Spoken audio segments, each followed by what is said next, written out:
Bonjour.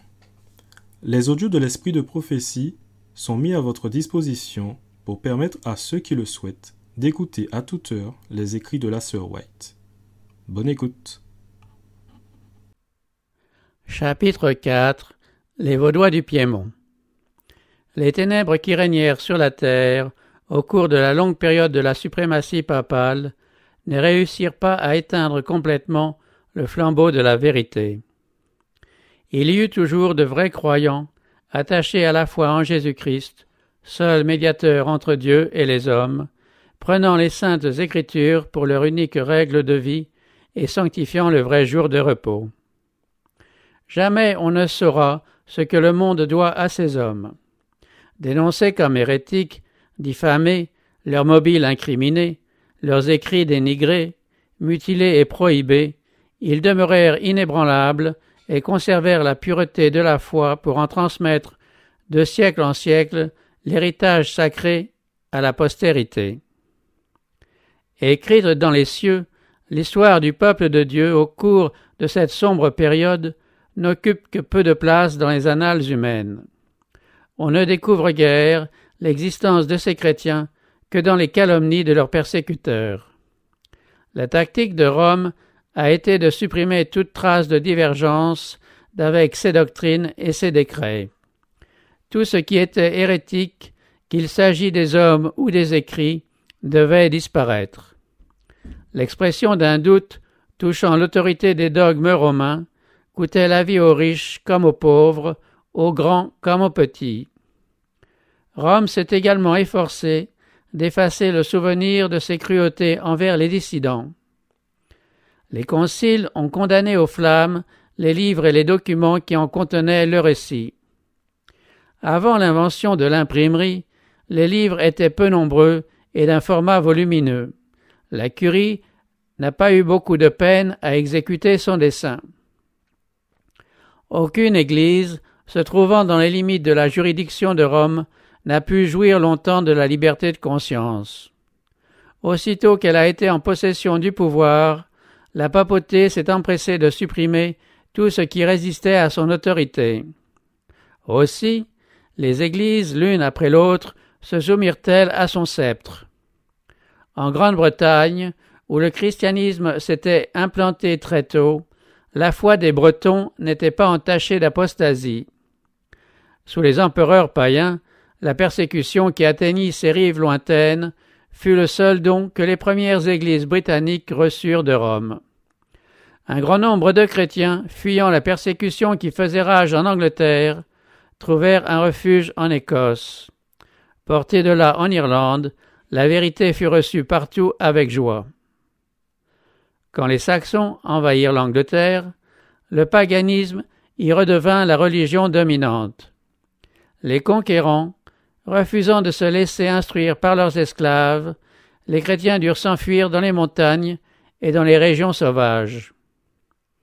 Néanmoins, bien que voilée pour un temps, la lumière continua de briller. Un siècle plus tard, ces rayons se répandaient de l'Écosse jusqu'aux contrées les plus éloignées. C'est d'Irlande que partirent le vieux Colomban et ses collaborateurs qui, réunissant autour d'eux les croyants dispersés sur l'île solitaire d'Iona, en Écosse, firent de cet endroit le centre de leur activité missionnaire. Parmi ces évangélistes se trouvait un observateur du sabbat de l'Éternel qui fit connaître cette vérité autour de lui. De l'école d'Iona sortirent des missionnaires qui se rendirent non seulement en Écosse et en Angleterre, mais en Allemagne, en Suisse et même en Italie. Mais Rome, qui avait les yeux sur l'Angleterre, résolut de la soumettre à son autorité. Au VIe siècle, ses envoyés, ayant entrepris la conversion des Saxons païens, furent accueillis favorablement par ces orgueilleux barbares qui embrassèrent la foi romaine par milliers. Leur œuvre progressant, les messagers du pape et leurs convertis entrèrent en contact avec les chrétiens primitifs qui présentaient avec eux un contraste frappant. Ils étaient simples, humbles, scripturaires dans leur foi et dans leur vie, tandis que les premiers faisaient étalage de la superstition, la pompe et l'arrogance de la papauté. L'émissaire de Rome somma ses églises de reconnaître l'autorité du souverain pontife. Les Bretons répondirent avec douceur que leur désir était d'aimer tous les hommes, mais que le pape n'ayant pas été institué le chef de l'Église, il ne pouvait lui reconnaître que des droits égaux à ceux de tout disciple du Christ. L'ordre ayant été répété, ces humbles chrétiens, stupéfaits de l'orgueil dont faisaient preuve les représentants de Rome, persistèrent à répondre que Jésus-Christ était leur maître. Alors se manifesta le véritable esprit de la papauté. Le chef de la délégation romaine s'écria « Si vous ne voulez pas recevoir des frères qui vous apportent la paix, vous subirez des ennemis qui vous apporteront la guerre. Si vous ne voulez pas annoncer avec nous aux Saxons le chemin de la vie, vous recevrez de leurs mains le coup de la mort. » Ces menaces n'étaient pas vaines. La violence, l'intrigue et la fraude furent mises en œuvre contre les témoins de la vérité évangélique jusqu'à ce que les églises d'Angleterre fussent détruites ou soumises à l'autorité du pape. Dans d'autres pays, situés en dehors de la juridiction de Rome, vivaient des groupes de chrétiens qui avaient presque complètement échappé à l'apostasie papale. Entourés de païens, ils avaient, au cours des siècles, accepté quelques-unes de leurs erreurs, mais ils continuaient de considérer le Saint-Livre comme leur unique règle de foi et de vie, et restaient fidèles à bon nombre de ses enseignements. Ces chrétiens croyaient à la perpétuité de la loi de Dieu et observaient le repos du 4e commandement. On trouvait des églises de ce type en Afrique centrale et parmi les Arméniens de l'Asie mineure. Les Vaudois du Piémont sont les mieux connus parmi ceux qui résistèrent aux séductions de Rome. C'est dans le pays même où la papauté avait établi le siège de son autorité qu'elle rencontra la résistance la plus ferme et la plus constante. Les églises du Piémont maintinrent leur indépendance durant des siècles, mais le temps vint où Rome exigea leur soumission. Après une lutte stérile contre sa tyrannie, les chefs vaudois reconnurent à contre-cœur la suprématie d'un pouvoir auquel le monde entier semblait rendre hommage. Néanmoins, une minorité déterminée à rester fidèle à Dieu et à conserver la pureté et la simplicité de sa foi refusa de reconnaître l'autorité du pape et des prélats. Une scission eut lieu.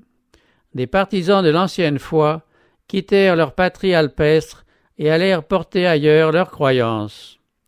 D'autres se réfugièrent dans les cavernes des montagnes, où ils conservèrent la liberté d'adorer Dieu. La foi pratiquée et enseignée pendant des siècles par les chrétiens vaudois formait un contraste frappant avec les erreurs de Rome. Elle était fondée sur la parole de Dieu, source du vrai christianisme. Ces humbles paysans, vivant loin du monde, dans leur retraite sauvage, absorbés par le soin de leurs troupeaux et de leurs vignes, n'étaient pas de même parvenus à la vérité qu'ils opposaient aux hérésies et aux dogmes de l'Église apostate. Cette vérité n'était pas une accusation récente. Ils l'avaient héritée de leur père, et ils luttaient pour conserver la foi de l'Église apostolique, la foi qui a été transmise aux saints une fois pour toutes. L'Église du désert, et non l'orgueilleuse hiérarchie trônant dans la capitale du monde, constituait la véritable Église du Christ, gardienne de la précieuse vérité confiée au peuple de Dieu pour l'humanité. Quand Rome s'était séparée de la véritable Église, elle avait surtout obéi à sa haine pour le sabbat des Écritures. Conformément à la prophétie, la puissance papale avait jeté la vérité par terre. La loi de Dieu avait été foulée aux pieds et les traditions et coutumes des hommes avaient été élevées à sa place. Les églises qui admettaient l'autorité du pape avaient été de bonne heure contraintes d'honorer le dimanche. Environnés par l'erreur et la superstition, plusieurs enfants de Dieu avaient été si troublés que, tout en observant le sabbat, ils s'étaient abstenus de travailler le dimanche. Mais cela ne satisfaisait pas la papauté. Elle exigeait non seulement que le dimanche fût sanctifié, mais que le samedi fût profané, et elle dénonçait dans les termes les plus violents ceux qui osaient l'honorer. ce n'est qu'en fuyant pour échapper à l'autorité de la papauté qu'il était possible d'obéir à la loi de Dieu. Les Vaudois du Piémont furent parmi les premiers en Europe à posséder une traduction des Saintes Écritures. Des siècles avant la Réformation, ils avaient une Bible manuscrite en leur propre langue. Mais le fait qu'ils avaient entre les mains le livre de la vérité attira tout particulièrement sur eux la haine de la Babylone apostate de l'Apocalypse. Et ce fut au péril de leur vie qu'ils se dressèrent contre ces falsifications. Sous la pression d'une persécution prolongée, plusieurs, de guerre lasse, finirent par abandonner peu à peu les grands principes de leur foi, tandis que d'autres restèrent fidèlement attachés à la vérité. Pendant des siècles de ténèbres et d'apostasie, conservant leur foi en face de l'opposition la plus féroce, ils refusèrent de reconnaître la suprématie papale, dénoncèrent le culte des images comme une idolâtrie et observèrent le vrai jour de repos. Bien que poursuivis par l'épée des ducs de Savoie et menacés des bûchers de Rome, ils demeurèrent les inflexibles défenseurs de la parole et de la gloire de Dieu. C'est à l'abri des pics altiers de leurs montagnes, asile séculaire des opprimés et des persécutés, que les Vaudois trouvèrent un lieu de refuge et que la lumière de l'Évangile continua de briller au milieu des ténèbres du Moyen Âge. C'est là que pendant 1 millier d'années, ces témoins de la vérité conservèrent la foi primitive. Dieu avait ménagé à son peuple un sanctuaire grandiose qui cadrait parfaitement avec la vérité dont celui-ci avait le dépôt. Aux yeux de ces exilés, leur montagne était un emblème de l'inaltérable justice de Jéhovah. Montrant à leurs enfants la majesté immuable de leur sommet, ils leur parlaient de celui en qui il n'y a ni variation ni ombre de changement, et dont la parole est aussi ferme que les collines éternelles. C'est la main du Tout-Puissant, leur disait-il, qui a planté ces montagnes et qui seul est capable de les ébranler. C'est lui aussi qui a établi sa loi comme base de son gouvernement dans le ciel et sur la terre. Le bras de l'homme peut s'abattre sur son semblable et lui ôter la vie, mais il serait aussi difficile à ce même bras de déraciner les montagnes et de les précipiter dans la mer que de changer un iota ou un trait de la loi de Jéhovah, ou de supprimer la moindre des promesses laissées à ceux qui font sa volonté. Il faut donc que votre attachement à sa loi soit aussi inébranlable que les rochers. Les monts qui entouraient leurs humbles vallées étaient un témoignage permanent de la puissance créatrice de Dieu et une assurance constante de ses soins. Aussi, ces pèlerins apprenaient-ils à aimer les symboles silencieux de la présence de Jéhovah. Ils ne se plaignaient nullement de leur pénible sort, et jamais ils ne se sentaient seuls dans leur sauvage solitude. Ils remerciaient Dieu de leur avoir préparé un asile contre la fureur et la cruauté des hommes, et appréciaient le privilège de pouvoir adorer librement leur Créateur. Souvent poursuivis par leurs ennemis, ils trouvaient une sûre protection dans leurs montagnes. Du haut des rochers inaccessibles, ils faisaient entendre des chants d'action de grâce que les armées de Rome ne pouvaient faire cesser. La piété de ces disciples du Christ était pure, simple, fervente. Ils attachaient plus de prix aux principes de la vérité qu'à des maisons, à des terres, voire à leurs amis, à leurs parents, à leur propre vie. Et ils s'efforçaient d'inculquer ces principes à la jeunesse. Dès leur âge le plus tendre, les enfants acquéraient la connaissance des saintes lettres et apprenaient à considérer comme sacrés les droits de la loi de Dieu. Et, comme les exemplaires du Saint-Livre étaient rares, ils engravaient les paroles dans leur mémoire. Plusieurs pouvaient répéter par cœur des portions considérables de l'Ancien et du Nouveau Testament. Ils associaient la pensée de Dieu non seulement aux victimes altières dont ils étaient entourés, mais aussi aux devoirs de la vie de chaque jour, apprenant à leurs enfants à être reconnaissants envers Dieu l'auteur des biens dont ils jouissaient. Si tendres et affectueux que fussent les parents, ils aimaient trop sagement leurs enfants pour les laisser s'accoutumer à une vie facile. Ces jeunes gens avaient la perspective d'une vie d'épreuve et de renoncement qui pouvait se terminer par le martyre. Dès leur enfance, ils étaient accoutumés à endurer des privations et à se soumettre à l'autorité paternelle. Ils apprenaient aussi très tôt à porter des responsabilités, à ne parler qu'avec circonspection et à connaître la valeur du silence.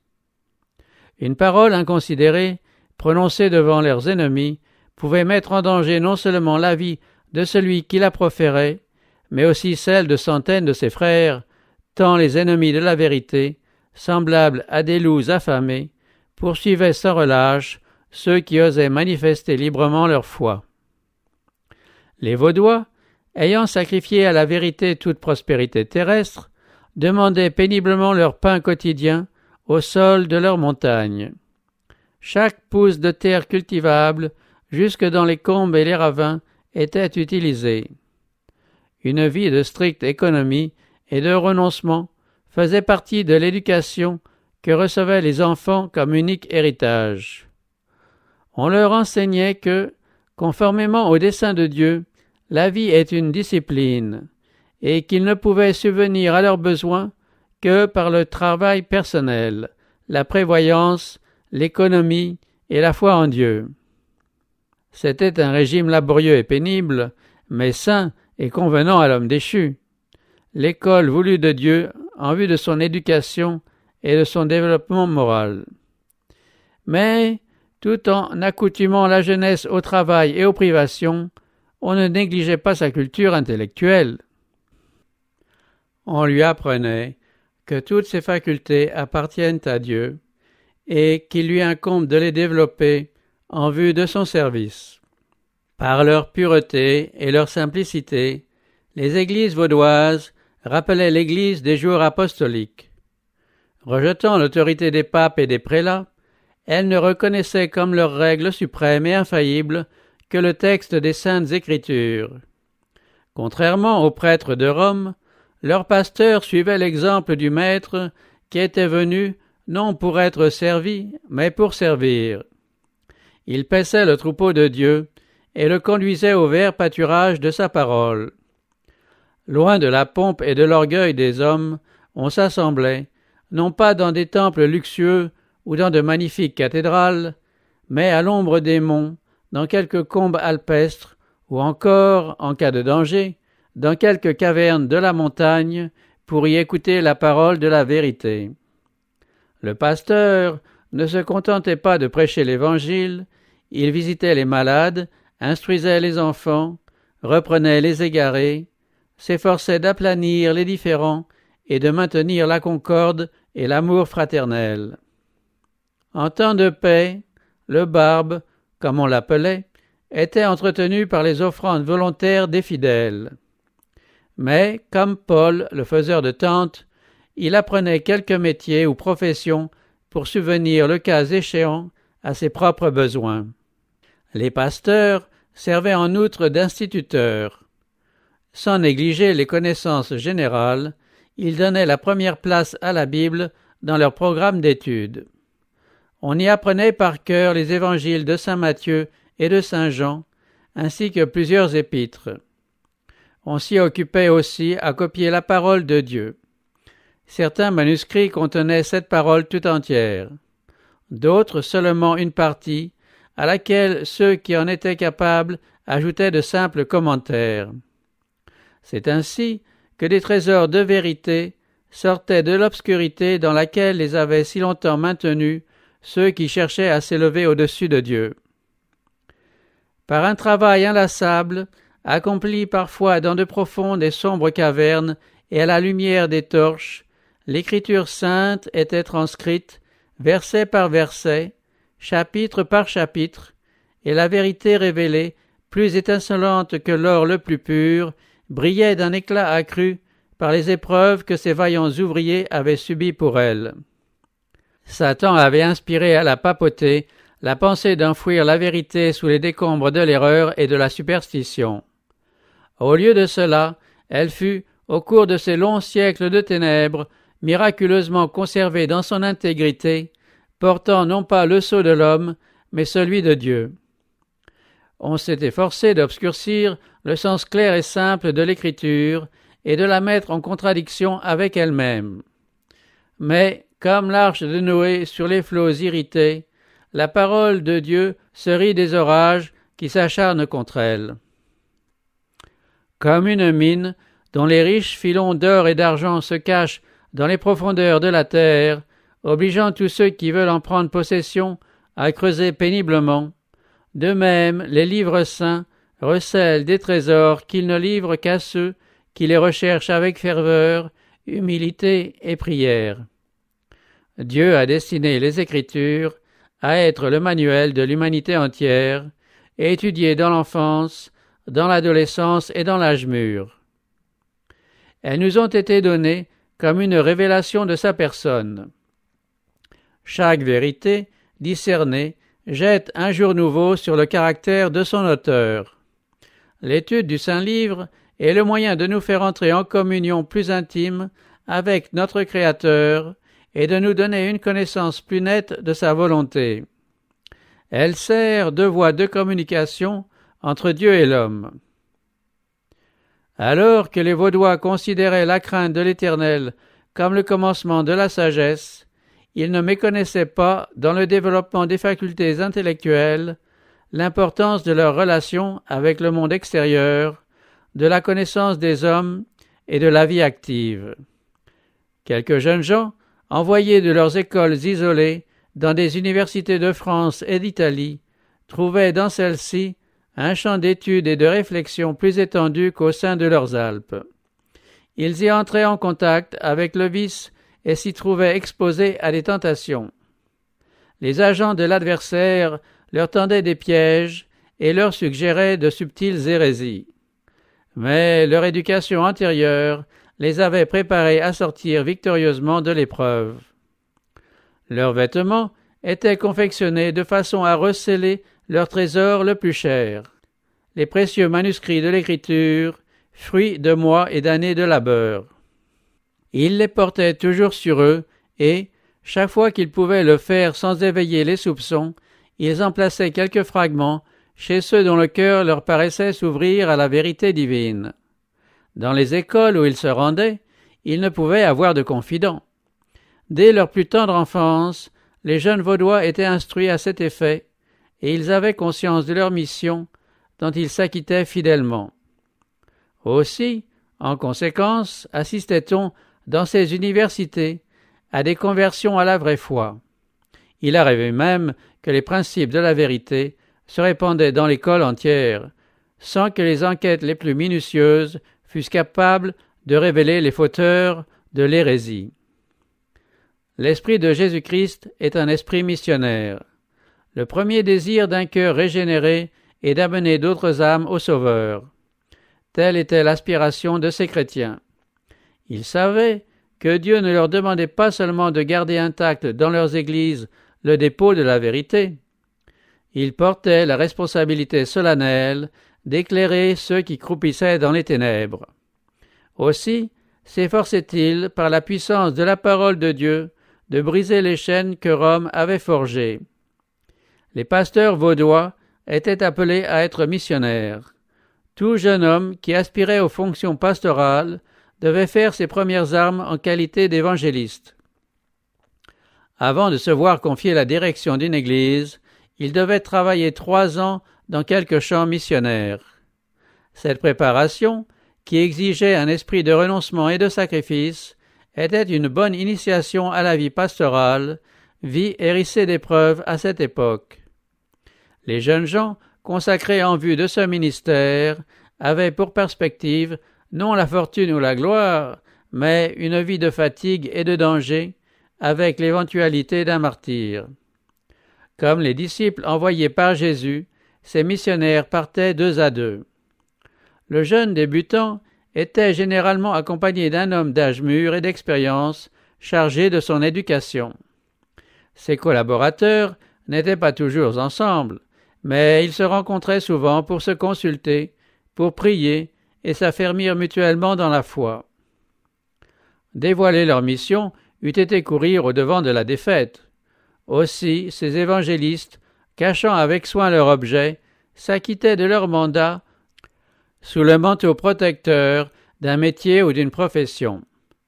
Généralement, ils se présentaient comme marchands ambulants ou colporteurs.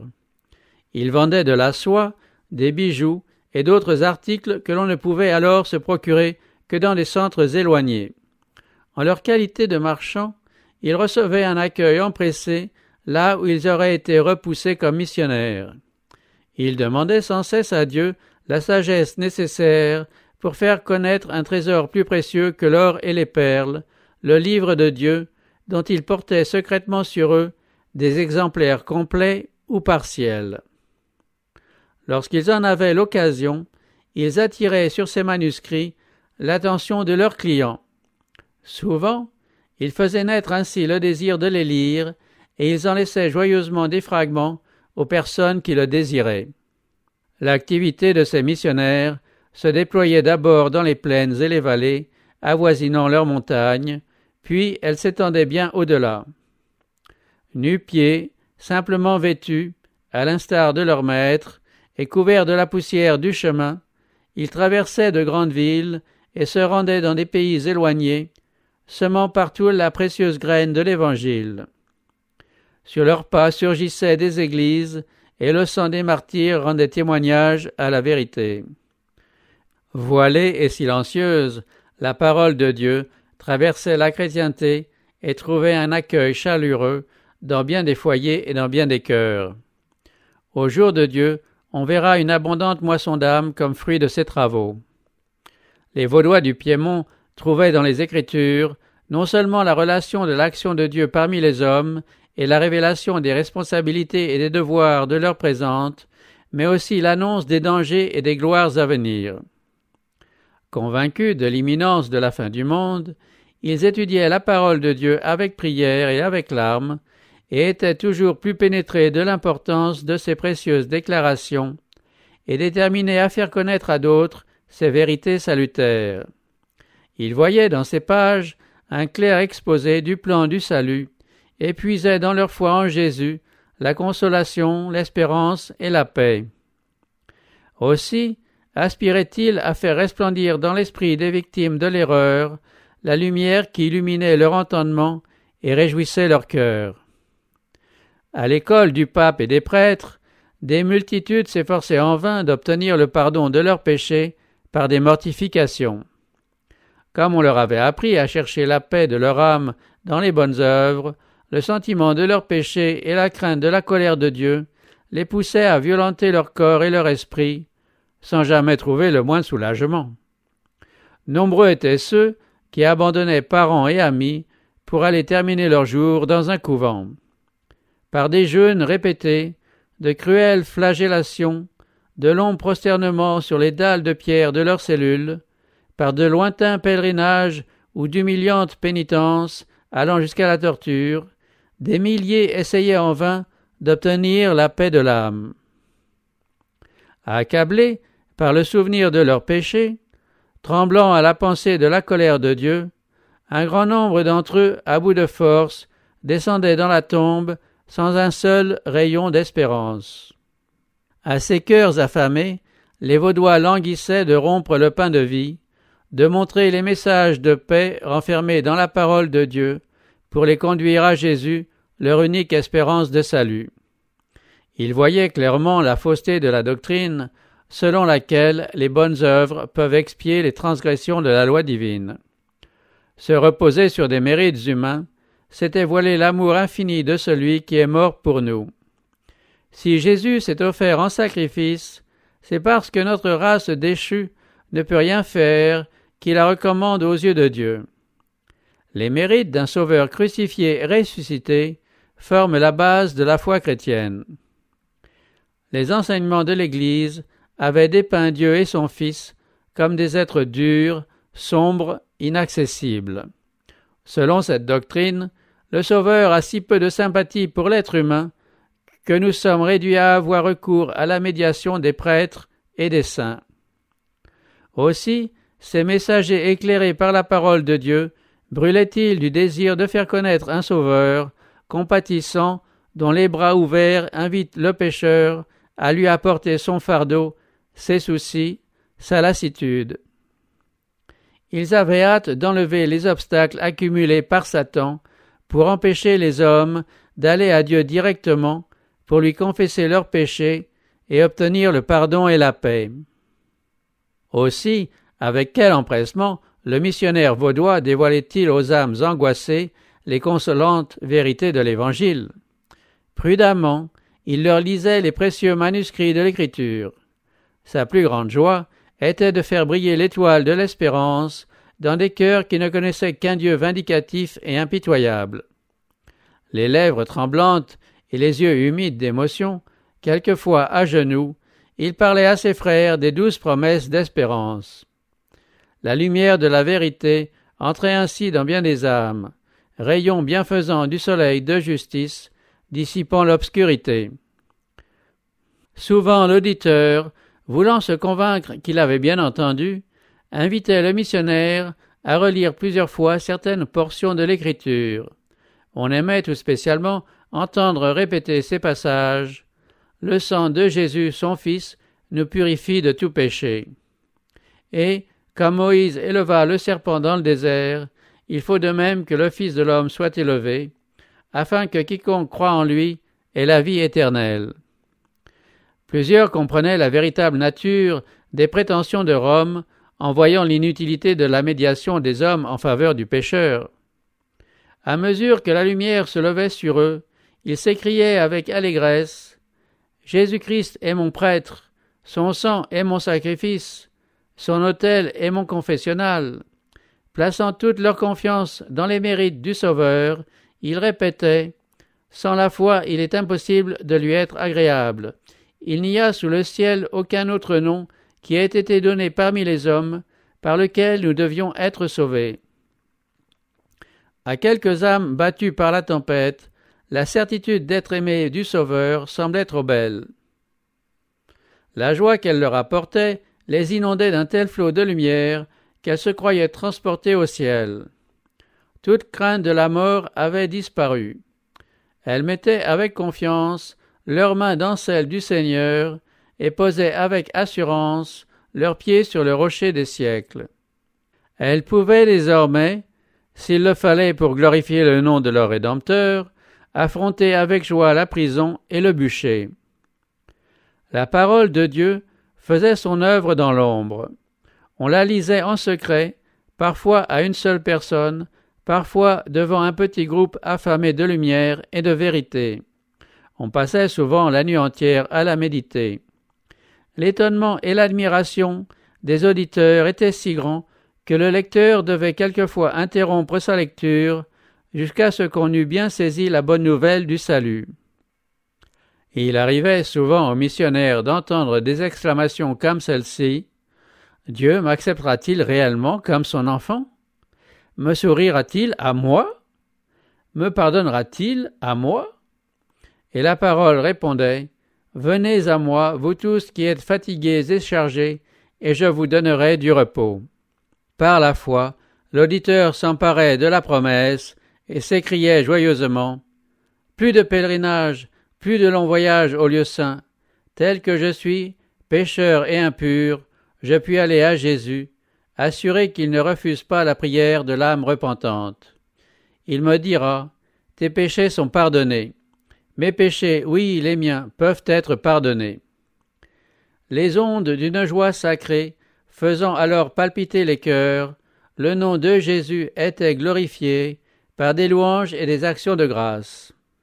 Heureux, les gens rentraient chez eux pour raconter de leur mieux à leur entourage comment ils avaient trouvé le vrai chemin. Une puissance étrange et solennelle se dégageait des saintes Écritures.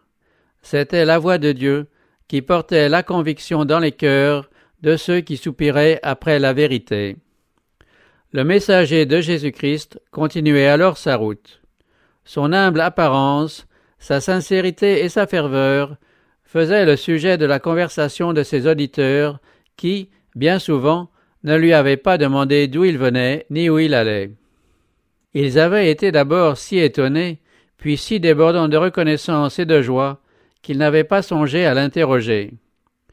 Et, quand ils l'avaient sollicité de les accompagner chez eux, l'ambassadeur du Christ avait répondu qu'il devait visiter les brebis perdues du troupeau. Et l'on se demandait si ce n'était pas un ange du ciel. Il arrivait fréquemment qu'on ne revoyait plus l'étranger. Il s'était rendu dans un autre pays, où il terminait ses jours dans quelque prison inconnue, ou bien encore ses ossements blanchissaient à l'endroit où il avait rendu témoignage à la vérité. Mais il était impossible de détruire les paroles qu'il avait semées sur son passage. Elles faisaient leur œuvre dans les cœurs. Le jour du jugement, seul, en révélera tous les bienheureux effets. Les missionnaires vaudois envahissaient le royaume de Satan. Les chefs de l'Église se rendaient compte que ces humbles prédicateurs itinérants mettaient leur cause en danger, et, pour la sauver, ils excitèrent les craintes de leurs agents et les engagèrent à surveiller de plus près les activités de ces évangélistes. Si on laisse, disait-il, de telles erreurs se répandre librement, les gens s'adresseront directement à Dieu, et, avec le temps, la suprématie de Rome s'effondrera. La présence et l'activité des témoins de l'ancienne foi, constituant pour Rome un défi permanent, un violent orage de haine et de persécution se déchaîna contre eux. Leur refus de renoncer aux saintes Écritures était une injure que Rome ne pouvait laisser impunie. Elle résolut de les extirper de dessus la face de la terre. Alors se déchaînèrent contre le peuple de Dieu, caché dans les montagnes, une série d'atroces croisades. Des inquisiteurs y furent envoyés, et l'on vit se répéter la scène de l'innocent Abel tombant sous les coups de Caïn. À plusieurs reprises, les terres fertiles de cette population innocente et industrieuse furent réduites en désert. Ses chapelles furent démolies et ses foyers anéantis. De même que la vue du sang excite la rage du fauve, la fureur des persécuteurs s'alimentait des souffrances mêmes de leurs victimes.